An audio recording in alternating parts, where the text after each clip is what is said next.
অৰুণাচল প্ৰদেশৰ লোৱাৰ সুবনশিৰি ডিষ্ট্ৰিক্টৰ 0ত আহি মই উপস্থিত হৈছোঁহি।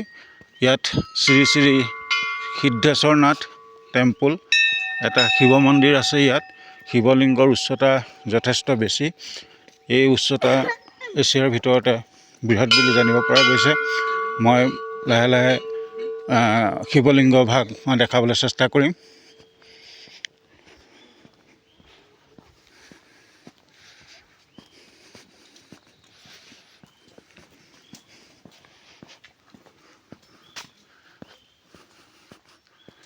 এয়া লিখা আছে স্পষ্ট ভাষাত, শ্ৰী সিদ্ধেশ্বৰ নাথ টেম্পল কাৰ্ডো 0, অৰুণাচল প্ৰদেশৰ লোৱাৰ সুবনশিৰি ডিষ্ট্ৰিক্টত এইটো অৱস্থিত।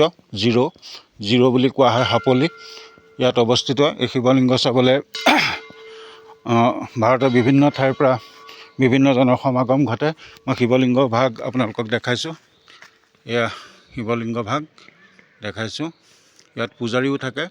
এতিয়া সন্ধিয়া হোৱাৰ কাৰণে আবেলি হৈছে, সন্ধিয়া লাগু গতিকে পূজাৰী ইয়াৰ পৰা এতিয়া ঘৰলৈ ঘৰমুৱা হৈছে।